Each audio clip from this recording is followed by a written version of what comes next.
Nous sommes en 1983, au Japon. Un homme se nommant Hironobu Sakaguchi rêva depuis longtemps de faire un jeu du type RPG. Cependant, son employeur, Square, refusa de lui donner la permission d'en faire, puisque selon eux, les RPG ne fonctionneraient pas sur le temps. Heureusement, un RPG du nom de Dragon Quest, sorti la même année, fut un carton au Japon. Alors Square changea et accepta à Sakaguchi de faire un RPG. Un RPG inspiré par Ultima et Wizardry. Alors deux noms le rejoignent, Koshi Ishii et Akitoshi Kawazu, deux game designers. En tant que scénariste, Kenji Terada, en illustrateur et character designer, Yoshitaka Amano. Et en musique, Nobuo Uematsu. À ce moment-là, la team Sakaguchi pensait que le jeu ne fonctionnerait pas. Alors, si le jeu n'aurait pas fonctionné, Sakaguchi aurait retourné à son idée. Pour le nom, il voulait à la base choisir Fighting Fantasy, sauf que ce nom avait déjà été pris. Et pourquoi ce nom? Parce qu'ils appréciaient énormément que le nom ce soit FF, puisque pour eux cela était simple à retenir. Alors ils opta pour un autre nom qui serait encore plus marquant et marketing, Final Fantasy.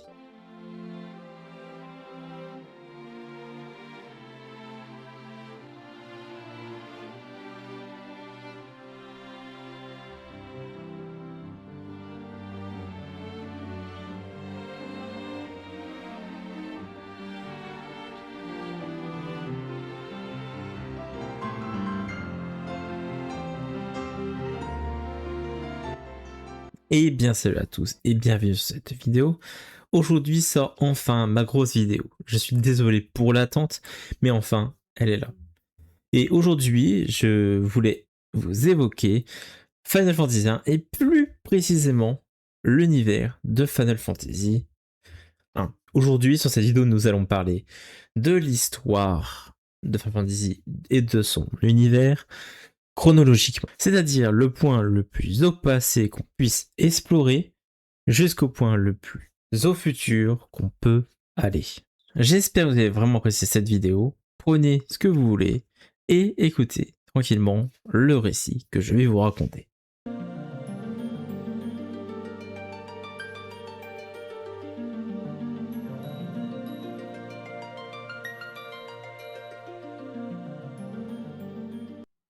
À une date inconnue, 4 cristaux se formèrent, celui du feu, du vent, de l'eau et de la terre. Ces 4 cristaux permettent une parfaite harmonie. Cependant, un démon se nommant Chaos donna naissance à 4 entités infernales. Tiamat, le démon du vent, Kraken, le démon de l'eau, Marilith, la démon du feu, et la Liche, le démon de la terre. Chacun avait la tâche de corrompre un cristal. Mais également, Chaos envoya ses 4 démons dans le futur. Ainsi, il créa une boucle temporelle avec un élément qu'on verra plus tard. Toujours à des dates inconnues, le peuple des cieux Neki. Ils érigèrent la tour Mirage, une forteresse flottante dans les nuages. Dans les eaux, Neki les sirènes qui vivaient en harmonie avec les humains. À l'ouest, les elfes Nekir. Ils scellèrent des portes antiques que seuls les elfes pouvaient ouvrir. Sous les montagnes, le peuple des nains Nekir, des maîtres forgerons. Mais une dernière race existait, ceux des dragons. Ainsi, les dragons et les humains vivaient également en harmonie. Cependant, un événement allait tout changer. Une guerre éclata entre les dragons et les humains. Les humains forcèrent les dragons à partir de leur territoire. Suite à cet événement, 2 groupes de dragons se formèrent. Ceux qui ont gardé foi en l'humanité et ceux qui ont rejeté cette humanité. Bahamut, le roi des dragons, s'installa dans les îles du Gardien. Ces dragons-là respectaient les humains. Cependant, les autres combattèrent les humains. Bien que tous ces peuples se formèrent, une catastrophe allait arriver. 1600 ans après l'envoi des démons vers le futur, le désastre allait commencer. Le premier démon qui s'éveilla n'est nul autre que Tiamat, le démon du vent. Tiamat prit d'assaut la tour Mirage, ainsi le peuple des cieux furent presque tous annihilés avec leur langage aussi. Ils bâtissent une civilisation resplendissante, Lufenia. Un Lufénien se nommant Sid créa un aéronef. Cet aéronef, il le cacha dans les sables du désert de Ryukan. Au même moment que Tiamat, Kraken s'éveilla dans la cité d'Onlak. Il engloutit le palais sous les flots. Ainsi, les sirènes furent maudites à errer sous la mer. Ensemble, les deux démons dévastèrent la civilisation du Nord. 200 ans plus tard, ce fut au tour de Marélite de s'éveiller. Elle s'éveilla dans le mont Gulg. Ainsi, elle transforma la montagne en un volcan perpétuel. Au même moment que Marélite, ce fut au tour de Lalish, qui s'éveilla dans la caverne Terra. Il corromput la terre, ainsi la ville la plus proche de la caverne Terra, Melmon, fut ravagée. Les récoltes fanèrent et le tombeau sacré fut scellé. Aussi, la péninsule de la queue du diable sombra dans la stérilité. 2 siècles après l'éveil des 4 démons, le royaume d'Elphia tomba sous le joug d'un elfe noir, se nommant Astos. Il endormit le prince des elfes, vola sa couronne, puis s'empara de l'œil de cristal de la voyante Matoya, et se réfugia dans le château de l'Ouest en ruine. Mais alors, à ce moment, la prophétie fut prononcée. Le sage Lucan, depuis la cité du croissant de lune, annonça l'arrivée de 4 êtres, les guerriers de la lumière. Devant les ténèbres, 4 guerriers de lumière se dresseront. C'est la prophétie qu'annonça le sage Lucan. Et en effet, les 4 guerriers de la lumière apparurent à Cornelia. Chacun portait un cristal éteint. Il se dirigea vers le roi de Cornelia. Il demanda de sauver la princesse Sarah, qui fut enlevée par Garland, un ancien chevalier devenu traître. Les héros partirent vers le temple de Chaos. Là-bas, ils affrontèrent Garland et le vainquèrent. Cependant, c'est à ce moment-là que Garland fut envoyé 2000 ans dans le passé, grâce aux 4 démons. Et ainsi, la boucle temporelle eut lieu. Mais revenons au présent, les guerriers ramenèrent la princesse à Cornelia. Le roi, en remerciement, reconstruisit le pont de Cornelia, leur ouvrant le monde. Quant à la princesse Sarah, elle donna la lutte aux héros, et ainsi commença leur odyssée.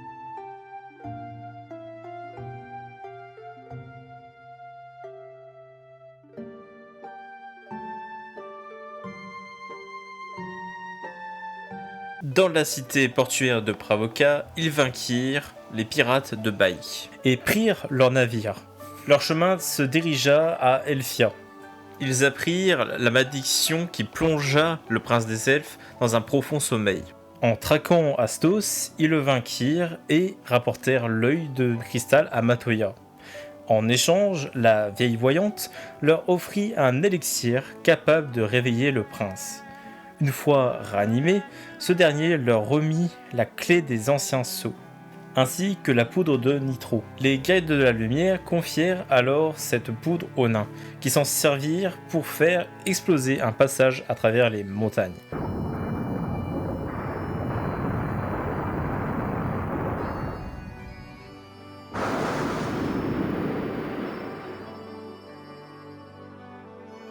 Ouvrons une nouvelle route maritime. Ils arrivèrent à Melmon. Là-bas, ils découvrirent que les vampires, serviteurs de Lich, infestaient les terres. Ils les terrassèrent puis tua la Lich elle-même.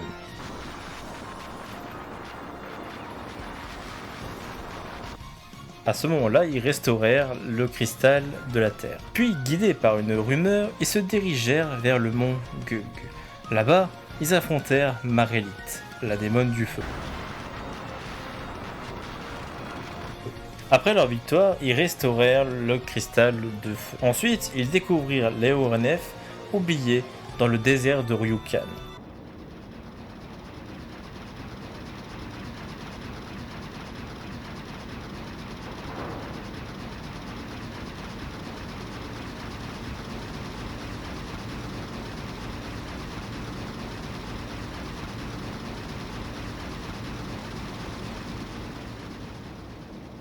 Puis s'envolèrent vers les cieux, vers Bahamut, qui, après une épreuve, les fit évoluer, leur offrant une puissance nouvelle.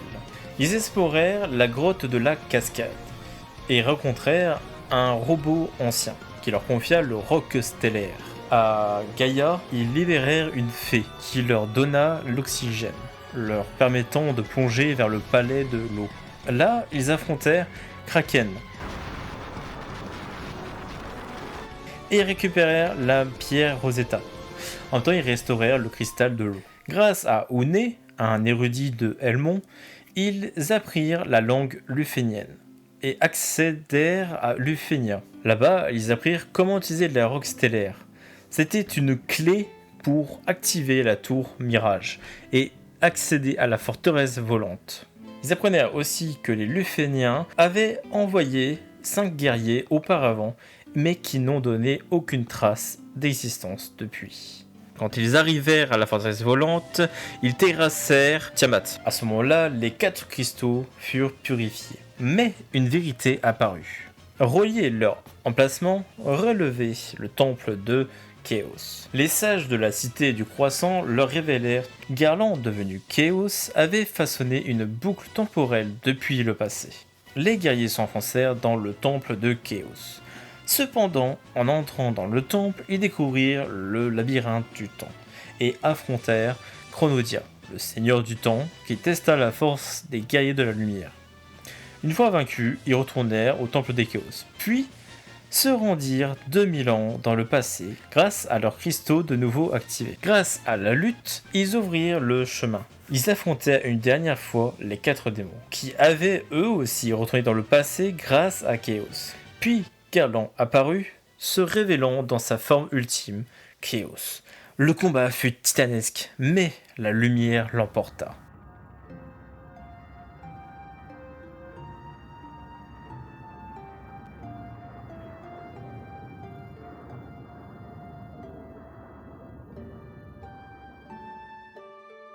Le temps reprit son cours, le monde fut sauvé, mais les guerriers disparurent dans l'oubli.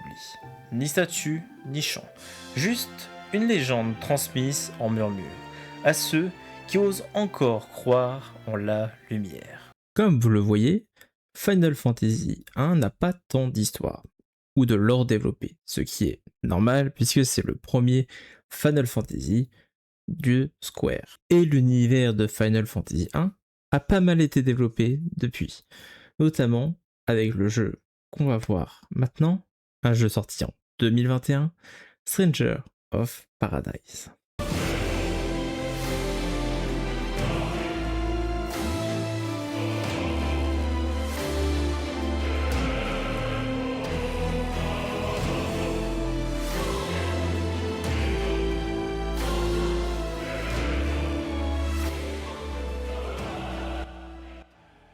Ce jeu se veut comme un prequel. Dans cette histoire, Luféniens, toujours avancés technologiquement, étaient en guerre contre les humains de Cornelia. Ils furent bannis de cette dimension. Dans cette dimension, ils rencontrèrent un collaborateur.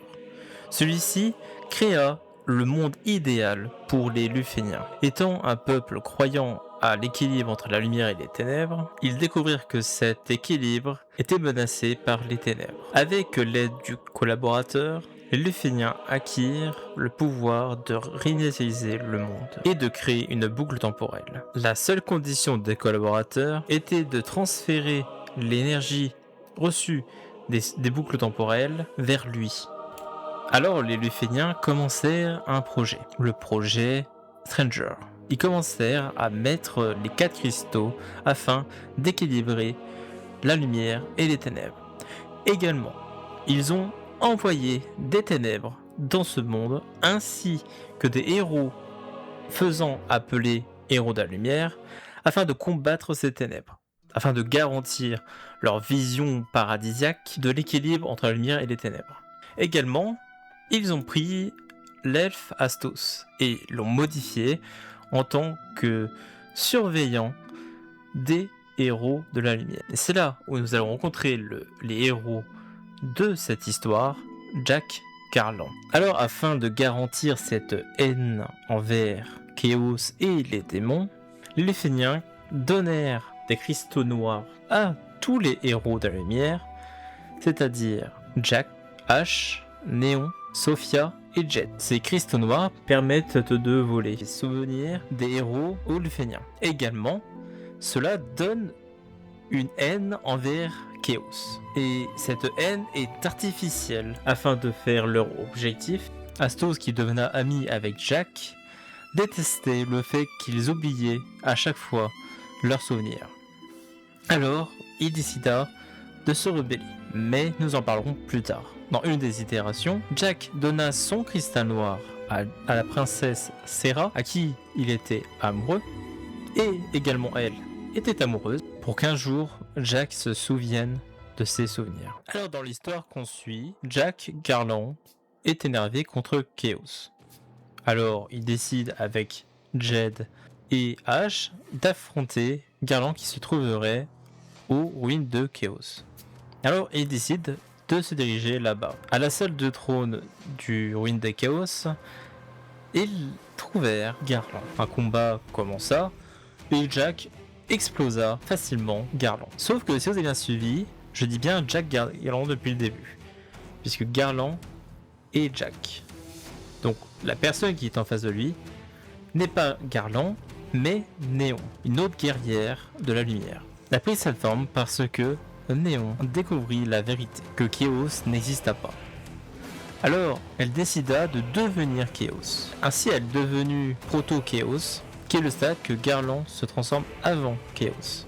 Sauf qu'une fois sa défaite, elle se révéla sous sa vraie forme, et ainsi fit équipe avec Jack et ses compagnons jusqu'au Far West, où ils trouvèrent Astos. Astos montra où étaient les démons. Ainsi, ils commencèrent par le démon du vent, Tiamat. Alors qu'ils y dirigèrent à la forteresse du vent, ils rencontrèrent Tiamat.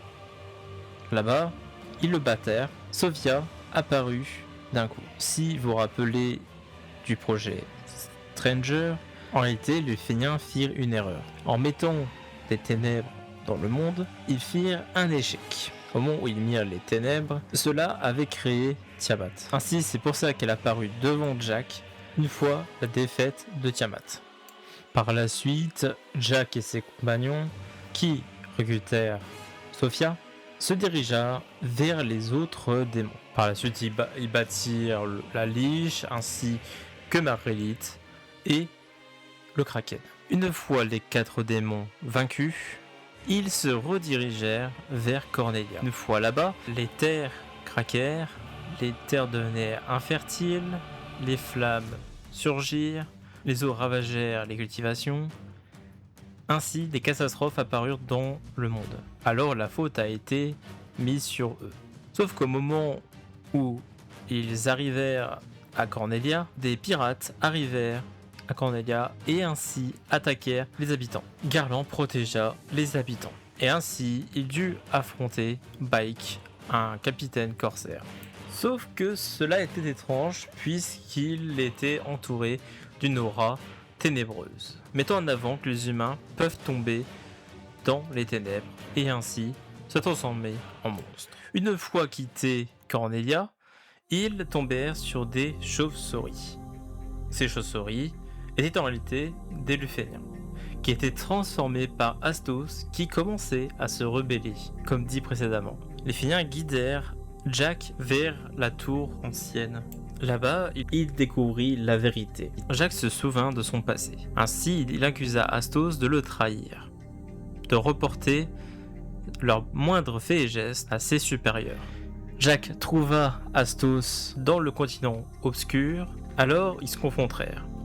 Astos et Jack se combattirent. C'était un combat déchirant, puisqu'en réalité, ce n'étaient que 2 amis. Une fois vaincu, Astos commença à mourir. Alors, il lui dit la vérité. Ainsi, sa rébellion commença réellement, puisqu'il demande à Jack d'éliminer les Luféniens, en étant aidé par Chaos. Il lui dit que Chaos peut uniquement apparaître si on est émergé entièrement de ténèbres, et que ces ténèbres se mêlent aux émotions. Alors, ils retournèrent une dernière fois à Cornelia. La ville était assiégée par des monstres. Cependant, Jack vit Sarah mourir sous ses yeux. Elle lui tendit le cristal noir que Jack lui avait remis dans une autre boucle temporelle. Et ainsi, il retrouva tous ses souvenirs. Il devait absolument devenir Chaos s'il voulait détruire cette boucle temporelle créée par les Luféniens. Ainsi, ses amis, donc Ash, Jed, Néon et Sophia, se sacrifièrent.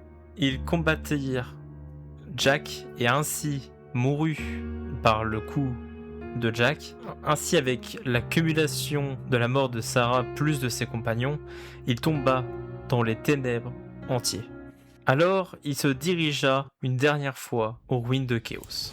Étant rempli de ténèbres, il entra dans le cristal qui créa cette boucle temporelle. À l'intérieur de ce cristal, il fit un pacte avec Chaos qu'il accepta de l'aider et ainsi détruit cette boucle temporelle. Cependant, la seule condition était que Chaos teste Garland. Il réussit à passer le test et ainsi se lie. Jack prit le cristaux, détruit cette boucle temporelle mise par les Luféniens et ainsi créa sa propre boucle temporelle. La tyrannie des Luféniens fut finie, cependant ce n'était pas fini, puisqu'il fallait maintenir cet équilibre entre lumière et ténèbres. Alors Jack créa, à partir de ses amis, d'autres démons. Ash devint la Liche, Jed le Kraken, Sophia Tiamat et Néon Marélite. Pour commencer cette boucle, Jack commença à enlever Sarah avec son consentement. Les Luféniens, qui cette fois-ci n'avaient plus le contrôle de la boucle temporelle, envoya des héros de la lumière. Ces héros de la lumière étaient trop faibles pour battre Garland. Alors Garland décida de les entraîner afin qu'il puisse battre lui-même. Pour l'entraîner, il décida de rencontrer Bahamut, le roi des dragons. Il accepta d'aider uniquement si seulement Garland pouvait être testé et ainsi affronter Bahamut. Il s'affronta et Garland gagna. Ainsi, Bahamut accepta d'aider Garland et a entraîné les guerriers de la lumière. Un peu plus tard, une brèche de dimension apparut dans les ruines de Chaos. Cette brèche a été créée par Nil, une Lufénienne.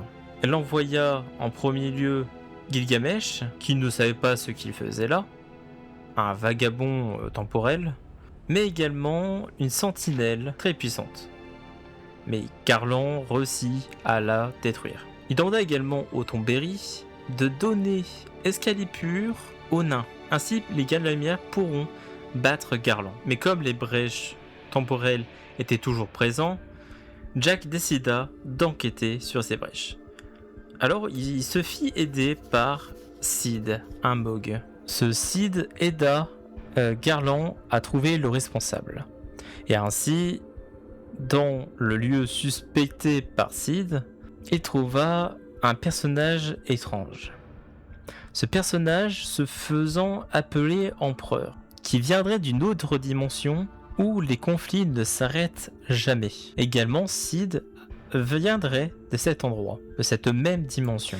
Alors Garland trouva le responsable Nil et la tua. En faisant ça, les brèches disparurent. Mais l'empereur venant d'une autre dimension affronta Garland.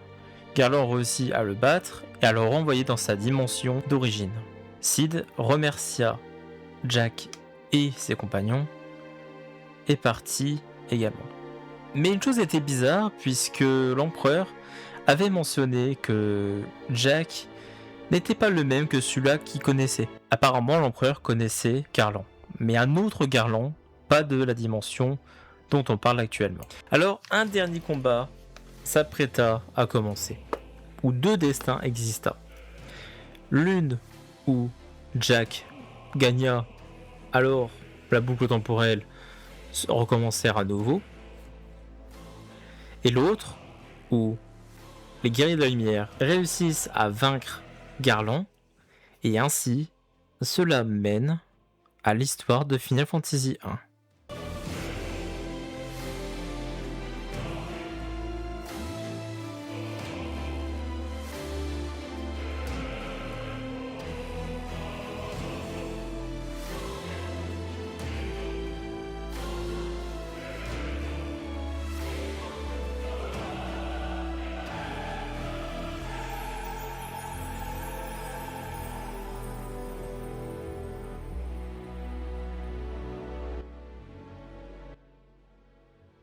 J'espère que vous avez vraiment apprécié cette vidéo.